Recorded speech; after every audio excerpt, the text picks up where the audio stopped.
Bienvenue dans cette nouvelle capsule. Je vais vous parler aujourd'hui d'un sujet qui vous permettra, si vous êtes parent et que vos enfants se lèvent la nuit, ça vous permettra de passer des nuits bien plus confortables. À la fin de cette capsule, vous saurez en fait comment faire pour que vos enfants puissent dormir une nuit complète pour le bienfait de tous, aussi bien pour le bienfait de vos enfants que de vous-même. Alors, les enfants de moins de 6 ans font tout ce qu'ils peuvent en fait pour que vous restiez avec eux la nuit. Vous le savez, il n'est pas évident de les laisser s'endormir seuls le soir puisque ils vont toujours vouloir une nouvelle histoire, ils vont toujours vouloir un verre d'eau supplémentaire, ils vont vouloir même en rigolant se glisser dans votre lit, etc. Donc ça, c'est normal, on va dire, puisque naturellement, votre enfant est encore attaché à vous, même si le cordon a été coupé, mais il a encore besoin de se sentir en sécurité. Donc, veillez en fait, retenez en tout cas que pour son équilibre nerveux, votre enfant a besoin de sommeil. Donc, il n'a pas besoin de toutes ces comédies avant de s'endormir, mais ce dont il a besoin, c'est d'heures de sommeil. Donc, vous devez vraiment tout faire pour qu'il puisse dormir suffisamment. Donc, pourquoi gérer les enfants qui se lèvent la nuit? Tout simplement déjà pour vous permettre de mieux dormir vous-même et pour permettre à votre enfant donc d'avoir davantage de repos au cours de ces nuits. Comment faire maintenant donc pour gérer ces enfants qui se lèvent la nuit? Alors, vous devez tout d'abord leur faire prendre conscience que plus vite ils s'endormiront, et plus vite ils vous retrouveront. Donc ça ne sert à rien de faire traîner les choses parce que de toute façon, ça repousse encore l'heure pour laquelle ils vont pouvoir vous voir. Donc il vaut mieux qu'ils s'endorment tout de suite. Ça, c'est déjà une prise de conscience. Ensuite, si votre enfant vous appelle de son lit, naturellement, vous devez aller voir ce qui se passe pour vérifier que tout va bien. Donc s'il n'est pas malade, vous l'embrassez, vous le serrez dans vos bras, au maximum 30 secondes, pas plus, et vous quittez sa chambre sur un ton ferme et affectueux. Maintenant, tu dors. Des choses comme ça, d'accord? Maintenant, vous lui faites comprendre. Donc, il est l'heure maintenant de dormir. Mais surtout, soyez radical, soyez franc, ne traînez absolument pas. Donc là-dessus, c'est important que vous lui donniez sa dose d'affection dont il a besoin pour se sentir en sécurité avant de s'endormir, mais que ce soit bref pour que vous puissiez tout de suite le laisser s'endormir. Vous devez mettre en place, vous le savez déjà, des règles concernant l'enfant, donc entre autres les règles du coucher. Donc ces règles, vous devez les établir à n'importe quel moment, sauf à l'heure du coucher. Donc vous devez le faire lorsque, essentiellement, vous avez toute l'attention de votre enfant, dans un moment où il se sent merveilleusement bien, lorsqu'il a terminé de jouer par exemple, ou des choses comme ça. Donc c'est à vous de veiller à établir ces règles dans les bons moments. Dans ces règles, en fait, vous allez établir par exemple combien de verres d'eau il a droit avant d'aller se coucher. Vous allez pouvoir définir par exemple le nombre de fois qu'il peut aller aux toilettes avant d'aller se coucher. Toutes ces choses, vous allez établir au niveau des règles. Vous allez même établir par exemple le nombre d'histoires que vous pouvez lui raconter avant qu'il s'endorme pour que ce soit arrêté à l'avance au niveau des règles. Si vous avez établi que vous racontez au maximum 2 histoires, vous allez vous maintenir à ça. Si un jour il vous demande une 3e histoire, désolé, les règles ont été établies, c'est 2 histoires. Ça, c'est important, vous devez absolument cadrer pour que votre enfant puisse suivre ces règles. Alors, l'OMS recommande en fait de laisser bébé dormir dans votre chambre jusqu'à 6 mois. Ça, c'est pour éviter la mort subite du nourrisson. Donc, il recommande, donc 6 mois, c'est le maximum que vous pouvez garder bébé avec vous. Ensuite, en fait, c'est aux parents, donc c'est à vous de décider à partir de quel moment bébé va pouvoir dormir dans sa propre chambre. C'est vous qui décidez, il n'y a pas de bonne ou de mauvaise façon de faire. Il faut veiller seulement à ce que la transition se fasse en douceur.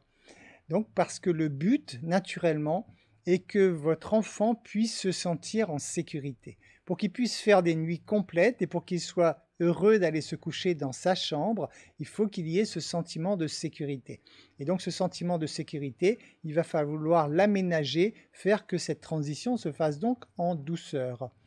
Le meilleur moyen pour cela, pour aider votre enfant donc à s'habituer à sa chambre, c'est déjà de l'habituer à dormir la journée. C'est-à-dire lorsqu'il fait ses siestes, vous lui faites faire ses siestes naturellement dans sa chambre. Donc même s'il dort encore dans votre chambre, la journée déjà, vous commencez à lui faire ses siestes dans sa propre chambre.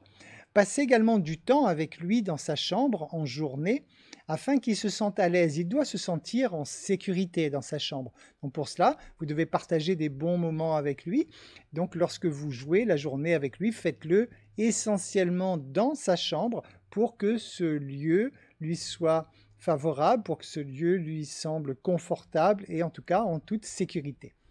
Vous pouvez également mettre des photos de vous dans sa chambre pour qu'il puisse également se sentir en confiance. Donc ça peut aider, vous pouvez les accrocher au mur, mettre juste un petit cadre où vous êtes en photo dans le cadre. Ça aide vos enfants donc à voir que vous êtes toujours là, donc c'est rassurant pour l'enfant.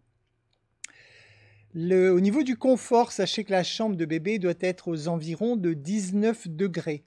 Donc plus chaud ou plus froid va perturber le sommeil de votre enfant. Donc veillez à surveiller la température ambiante de la chambre de votre bébé. Instaurez un rituel du coucher. Alors ça, on l'a déjà abordé dans une autre capsule, mais impérativement, votre rituel doit être respecté tous les jours dans le même ordre pour que l'enfant engramme, encode des habitudes. On est toujours sur l'humain, le principe donc d'encoder des habitudes au niveau de l'inconscient. Vous le faites pareil au niveau de votre enfant pour qu'il se sente en sécurité dans un schéma qui est connu à l'avance.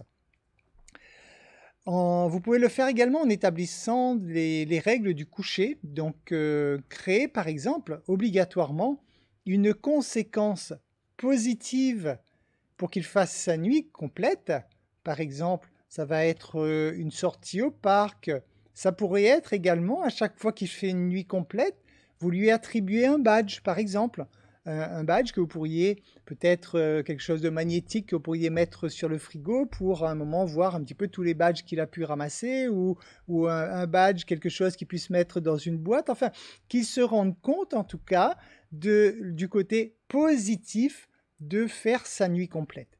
Dans le même temps, lorsque vous établissez ces règles, donc voilà la récompense, même si je n'aime pas ce terme.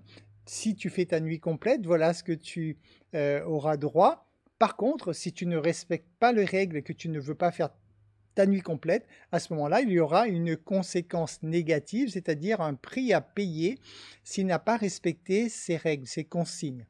Donc, pour pouvoir placer ces règles en place, en fait, posez-vous la question vous-même, quel bénéfice retire mon enfant lorsqu'il nous réveille ? Si vous savez répondre à cette question, en fait, vous allez pouvoir cerner complètement le problème de l'enfant qui se réveille la nuit. Parce que si lorsqu'il vous réveille, il a par exemple votre attention, vous venez, vous vous occupez de lui, vous lui racontez de nouveau une histoire en pleine nuit, etc., il est évident que le fait de se réveiller est associé à quelque chose de positif. Et à ce moment-là, il ne fera jamais ses nuits, ou alors ça va être très difficile. Donc vous devez vraiment comprendre quel est l'intérêt que lui recherche inconsciemment dans le fait de se réveiller la nuit. Et à ce moment-là, c'est à vous de lui priver de ce qu'il attend, de cette récompense qu'il attend en se levant la nuit, pour être certain effectivement qu'il ne soit pas attiré inconsciemment par l'idée de se réveiller toutes les nuits. Donc je pense que vous avez bien saisi le principe, on reste toujours sur le principe donc de la relation humaine, sur le fonctionnement humain. L'être humain est toujours attiré par le plaisir, donc s'il a un plaisir quelconque de se réveiller la nuit, il va continuer à le faire. Par contre, s'il y a zéro plaisir, si c'est déplaisant de se réveiller la nuit, à ce moment-là, effectivement, de lui-même, il va régler ses nuits pour ne plus se réveiller. Une chose essentielle en tant que parent, vous devez être ferme sur le respect des règles. Et là, ce travail, ça vous incombe. C'est à vous de faire ce travail sur vous. Vous devez être intransigeant sur le respect des règles. Une fois que les règles ont été établies et énoncées à votre enfant, vous devez vraiment être carré là-dessus. C'est-à-dire que si votre enfant n'a pas respecté la règle, il doit en subir les conséquences. Ça, c'est clair, net et précis. La conséquence pourrait être, par exemple, s'il aime bien que la porte de sa chambre soit ouverte pour avoir une sécurité supplémentaire par rapport à vous, le fait de se lever la nuit, par exemple, vous allez faire qu'il va rester dans sa chambre et vous repoussez sa porte, par exemple, ou des petites choses comme ça. C'est à vous de trouver, en tout cas, sans entrer dans trop de souffrance, parce que ça, de toute façon, vous aurez du mal à le faire, mais déjà chercher à lui priver l'avantage principal qu'il a lorsqu'il se réveille la nuit. Donc, s'il vient dans votre lit, en fait, ce que vous devez faire, c'est le raccompagner dans sa chambre en lui rappelant la règle que chacun doit dormir dans son lit. Donc ça, c'est des choses que vous devez faire, mais restez intransigeant sur les règles, même si ce n'est pas agréable pour vous de couper votre sommeil, effectivement, mais vous devez absolument le ramener dans sa chambre, dans son lit, pour qu'il comprenne que c'est là qu'il doit dormir. Respectez également votre parole, bien sûr, afin de gagner la confiance et le respect de votre enfant. Respectez votre parole, c'est dans les deux sens, c'est-à-dire s'il y a une conséquence négative pour être crédible envers votre enfant, vous devez aller jusqu'au bout de cette conséquence négative. Par contre, s'il y a une conséquence positive du genre quand tu fais ta nuitons complète, je t'emmène au parc demain soir par exemple, et bien là par contre vous devez absolument respecter votre parole bien sûr, sinon vous allez perdre la confiance et le respect de votre enfant. Si votre enfant crie, alors ça ce n'est pas évident parce que nous tous nous n'aimons pas entendre des enfants crier parce que c'est fatigant pour nous-mêmes bien sûr, mais lorsque votre enfant donc est dans ce cas de figure, lorsqu'il crie, alors que tout va bien, c'est-à-dire que vous avez vérifié qu'il n'est pas malade, qu'il n'a pas mal nulle part, etc. Et donc vous comprenez bien que ce sont des caprices, et bien là en fait il faut le laisser crier, tout simplement. Et là c'est primordial dans ces moments-là, vous devez absolument garder votre calme. Votre enfant s'inspire de vous, vous êtes son modèle, il va agir par rapport à la façon dont vous agissez. Donc si vous n'êtes pas en mesure de garder votre calme, c'est-à-dire si vous n'êtes pas en mesure de maîtriser vos émotions, vous donnez absolument à votre enfant l'exemple de quelqu'un qui ne sait pas maîtriser ses émotions, et dans ce cas, lui aussi, il fera pareil. Lorsque vous laissez votre enfant crier, en fait, vous devez juste mesurer le temps dont vous le laissez crier, et vous mesurez en fait le temps de ses cris. Peut-être que pour ce soir, ça va durer 45 minutes. Vous le laissez faire, peut-être que demain soir, il va refaire pareil, vous le laissez crier, peut-être que ça va descendre à 40 minutes, et ainsi de suite. Et vous verrez que de le laisser faire, au fur et à mesure, ça va se réduire jusqu'à ce qu'il va complètement arrêter de crier. Pourquoi? Une fois de plus, tout simplement, parce qu'il n'a aucun bénéfice, vous comprenez? Si en criant, ça ne lui amène pas votre attention, ça ne lui amène pas votre présence, et que ça lui apporte absolument rien de positif, il va arrêter de lui-même, ça c'est inné chez l'être humain. Surtout si votre enfant ne fait pas ses nuits, surtout pas de menaces, s'il vous plaît. Par exemple, si tu te lèves, le méchant loup va te manger, ou alors tu auras une fessée, des choses comme ça, surtout pas de menaces. Sinon, en fait, vous engendrez davantage de peur chez votre enfant. Autre point important, ne parlez pas à votre enfant de loin. Du genre, par exemple, vous êtes dans votre chambre, vous ne le voyez pas et vous criez de loin « Maintenant, tu vas aller dormir !» Ça, ce sont des choses à ne pas faire.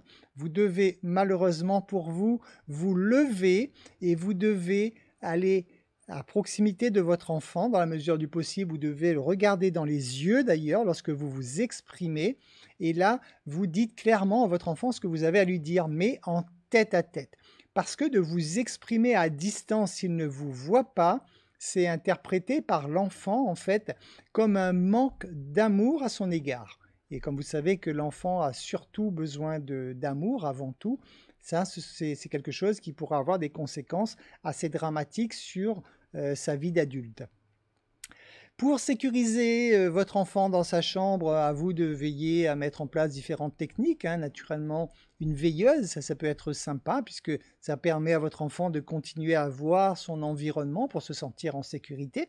Donc, pensez à mettre une veilleuse. Si votre bébé s'endort sur la tétée, par exemple, bah, gardez ce rituel et naturellement puisque si c'est sa façon de s'endormir, vous pouvez garder ce rituel. Par contre, vous allez devoir réduire au fur et à mesure la durée, jusqu'au moment où vous allez vous rendre compte que dès que bébé s'endort, clac, direct, vous le mettez au lit, par exemple, hein. Donc, c'est à vous de suivre tout ça. Tout dépend naturellement de l'âge de votre enfant. Là, on parle dans le cas donc d'un bébé. Pensez aussi que vous ne pouvez faire qu'un seul changement à la fois. C'est-à-dire que si vous voulez le faire passer, par exemple, de votre chambre à sa chambre, c'est déjà un changement important et vous ne devez pas combiner un autre changement, comme par exemple d'arrêter le sein pour lui donner le biberon, par exemple. Là, automatiquement, votre enfant va perdre ce sentiment de sécurité et il aura peur tout simplement d'aller dormir, de faire ses nuits tout seul. Donc, un seul changement à la fois. Si vous lui changez son lait, c'est son lait. Vous vous laissez s'adapter là-dessus. Après, lorsqu'il change de chambre, vous ne faites pas d'autres changements en même temps, vraiment, que le changement de chambre, le changement des habitudes, etc. À chaque fois que vous changez quelque chose, vous faites un seul changement pour permettre à votre enfant donc d'adhérer à ce nouveau changement au fur et à mesure. Alors on pourrait dire, et le cododo? Qu'en pense-t-on? Le cododo, vous savez, c'est l'enfant qui vient dormir dans le lit de ses parents. Alors, il y a beaucoup de personnes qui sont contre le cododo parce qu'effectivement, on pourrait se dire le cododo ne permet pas de couper le cordon, c'est-à-dire que votre enfant, l'avantage pour lui, c'est qu'il se sent en sécurité. Inconvénient, c'est que vous ne coupez pas le cordon. Alors là, en fait, le cododo, ça dépend de chacun.